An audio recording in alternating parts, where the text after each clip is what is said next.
Hello students, welcome to this semester. I am Professor Riches. This is Psych 2010, the science, psychology as a science and profession, or the profession and science of psychology. One of those two. It's Psych 2010. Welcome to it. If you are in this class, you have hopefully the prerequisites are at least one other psychology class. Hopefully, though, you are taking this towards the end of your 2 years at Salt Lake Community College before you transfer in to another school. So that is having some more background of psychology would help a lot before taking this class, but the actual required prerequisites are English as well as a psychology class. This is probably general, it could be like lifespan, might be social psych, but hopefully you have done those prerequisites. If not, check with your academic advisor to make sure it would be appropriate to take this course. There have been cases where maybe students have taken it concurrently with another psych class, but I definitely do recommend, and the prerequisites are to have at least one psych course and an English course before this. English for help with writing, psych to have a little more basis in what psychology is, because this is a lot more about psychology as a profession. So let's navigate to this. This is the dashboard on Canvas. You probably know it already if you are watching this video, because you probably got to it through Canvas. But here you should see things that are coming up, due dates. It should be all of your classes that are published on Canvas, not just ours. So let's navigate to our course, 2010. So depending on the semester you look at this, it might look slightly different, but this is the landing page for Psych 2010. This is the place where you can find everything for this coming week.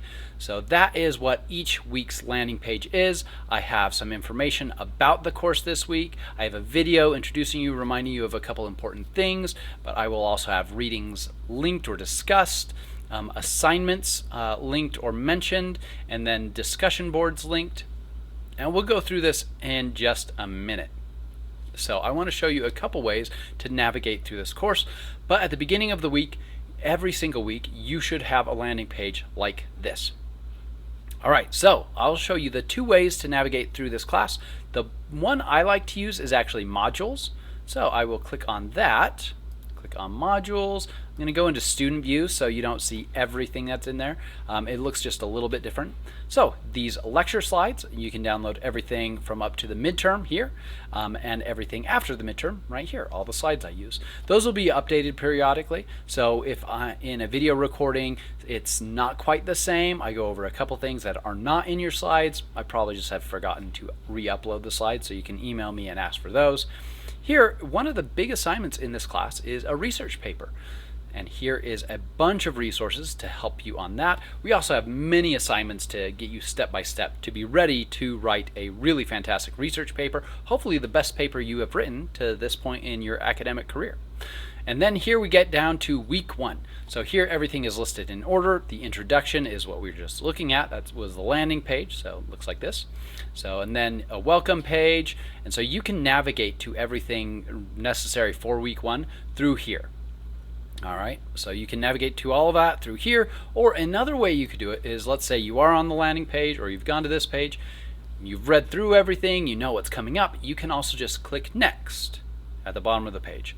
That'll take you to a welcome page to know a little bit about me. Keep scrolling down. I need to do a couple updates before I publish this Canvas, but this is another way to navigate through the course.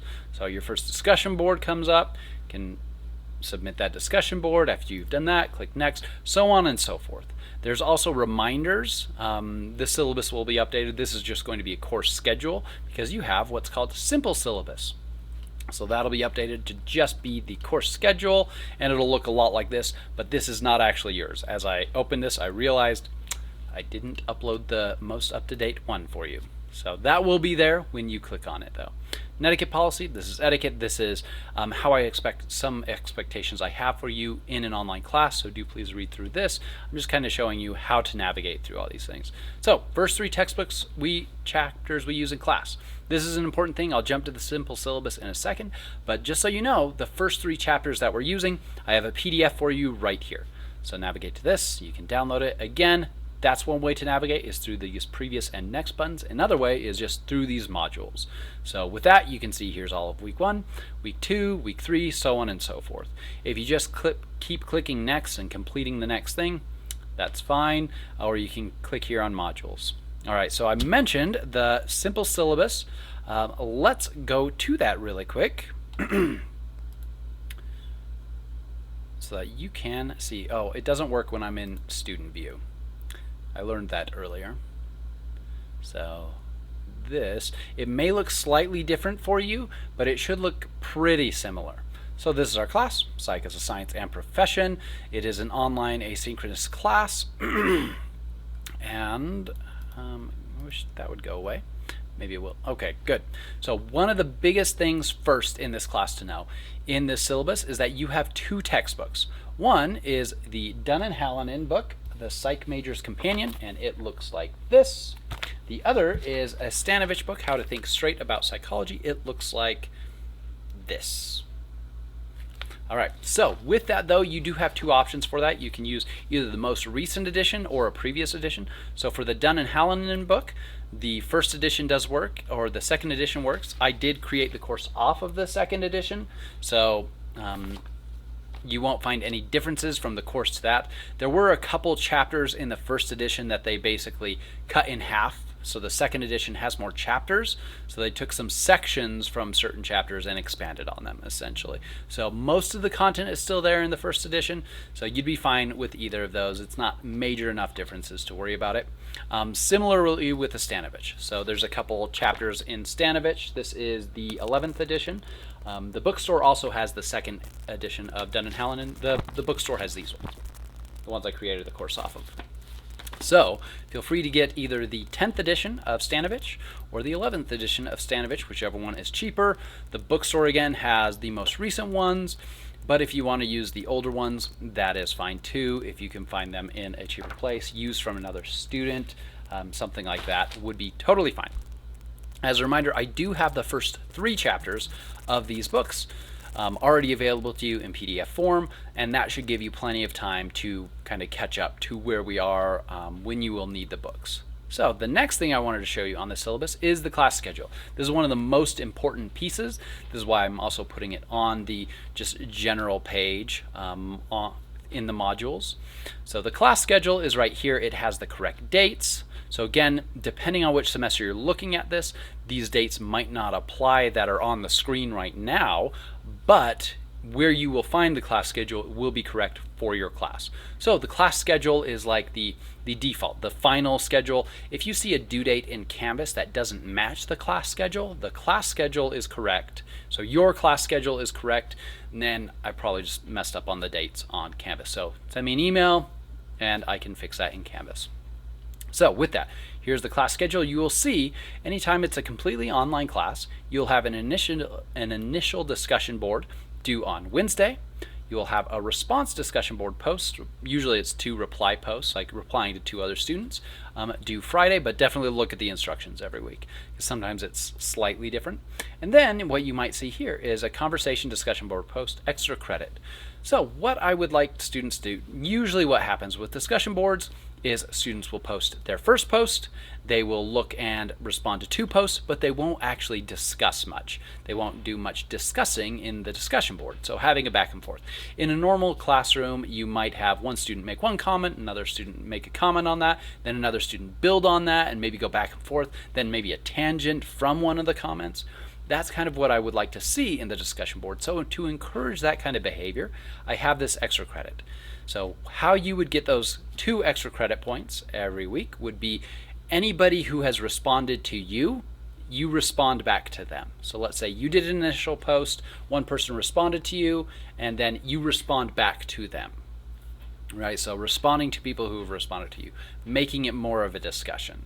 So with this first week, it might be pretty easy actually, because you're doing an introduction of yourself. So saying, hey, that's really neat. Having a little bit more than just a few word answer though would be great. So those are the discussion boards. You'll see that's generally the pattern as we get to weeks with some other assignments. This week's, for example, workshopping your topic with a peer. That's going to be a little bit different, kind of take the place of that discussion board. We also have some breaks in the semester, so depending on the semester, depending on the schedule, you may or may not have discussion boards for those. But that happens basically every single week.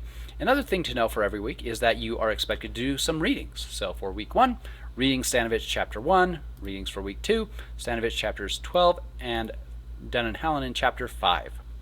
So again, these 3 chapters are already available to download in Canvas. So you can have those 3 chapters. And then by Week 4, you definitely need your Dunn&Hallinan book. Again, that was this smaller one, the Psych Major's Companion. Because in Week 4, we're going to read Dunn&Hallinan Chapters 2 and 3. Basically, the publishers don't care too much if I give you a couple of chapters, but if I start giving too many of the chapters, they get mad that I am stealing their book. So that's why I've given you the first 3. Lets you have a couple weeks to get those books in, get them shipped from wherever they are coming from. All right, so class schedule is on here. Some other important things to note in the syllabus. I do expect you to read this entire thing in its entirety.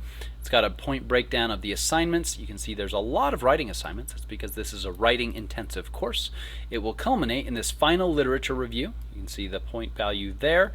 And with that, essentially each one of these assignments is a step, not quite all of them, but most of these assignments are a step towards this final literature review. Help teach you about how to write in APA format, help you find research, help you start to write about that research, know how to paraphrase. We will even talk about using AI tools in helping with doing research. But with that being said, that brings me to academic honesty and plagiarism. And let's see if I can find that. I actually really enjoyed it when it was just a PDF, because then I could just Control F. I might be able to do it on here. It might do something weird though. Let's find out. Control F, plagiarism. There we go, and academic honesty. So this is an important section. A lot of times students in undergrad unintentionally plagiarize. They will read something from a research paper and then they write it almost word for word into their own paper, and they don't give any kind of citation. So with the exercises we'll be doing towards writing our lit review, we'll see how to do paraphrasing. But that's what plagiarism is. Usually I see it unintentional. Definitely don't do intentional plagiarism where you're passing off someone's work as your own. And that's what brings us to AI as well.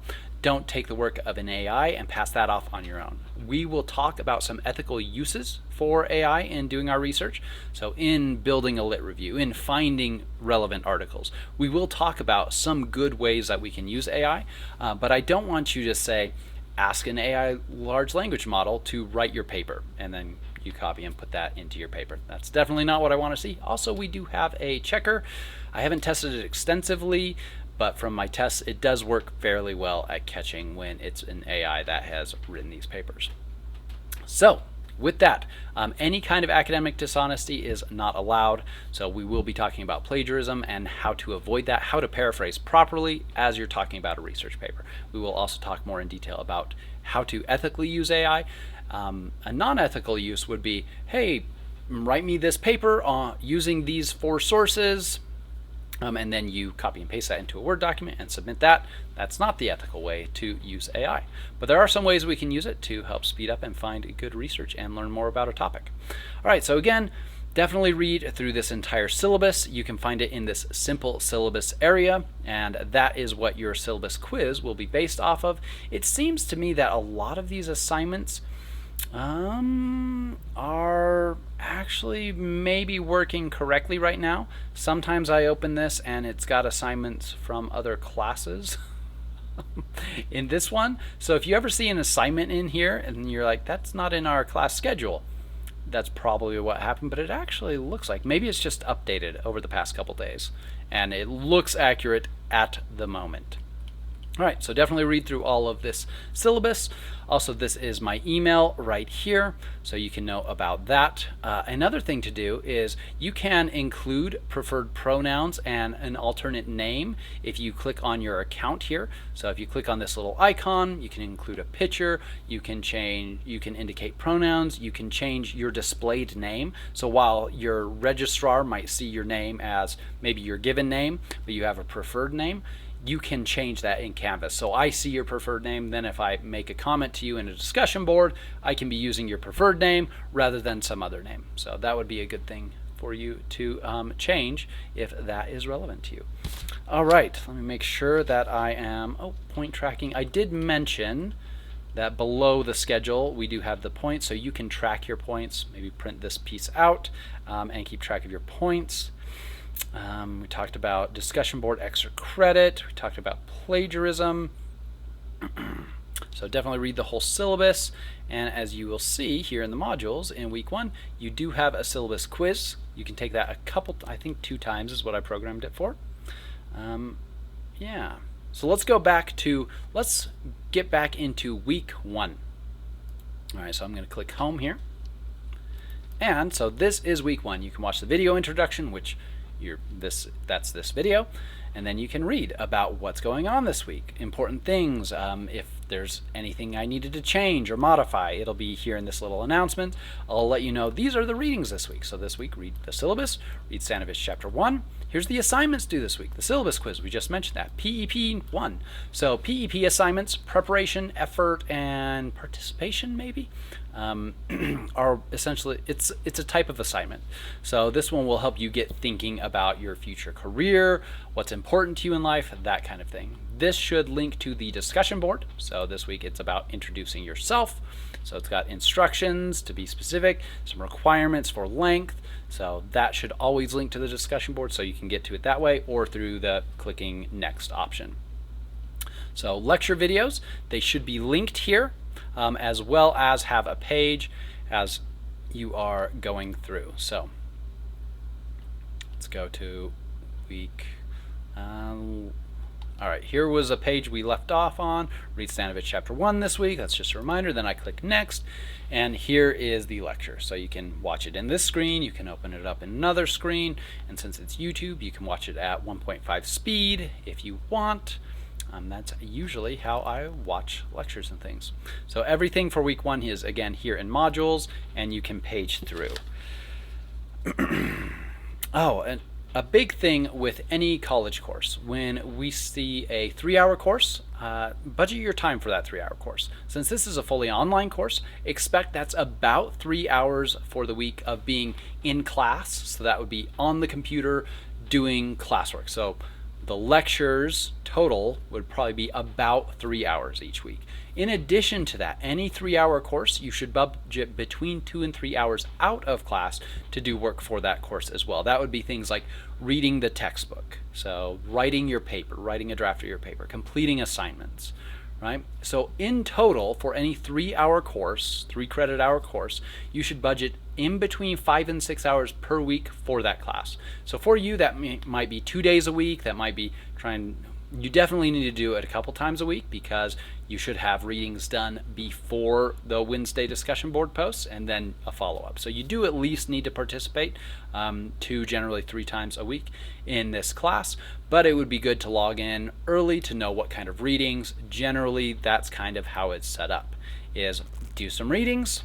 So read the syllabus, read Chapter 1, a discussion board, watching a lecture, some quizzes or other assignments. So budget your time around work schedules, family schedules, all the things that you need to do, but expect to be spending about 5 to 6 hours per week in this course, and for any 3-hour credit course. Some weeks might be a little heavier, weeks that you have a draft of a paper due, weeks that there is a midterm or final, probably going to be a little bit busier, so budget a little bit more. Some weeks are going to be a little bit lighter, so you might have a little bit less. So, all right, and that is all I have included on my list, so I believe I touched on anything. I generally forget something when going over the syllabus, but that's why I say read the entire syllabus so that you know what is going on in the class. Well, welcome to the class. You can get to working on these things. The next thing that you should do after going through this page, seeing what's coming up, scheduling out your time, is click the little next button and learn a little bit more about me and about the field of psychology, the perspective that I'm coming from. All right, it's great to have you in class. We'll learn a lot about psychology as a science, and all the different professions that you can do directly with the degree, the things that are connected to it as well. So I'm really glad to have you in the class, and I look forward to talking with you in the discussion boards.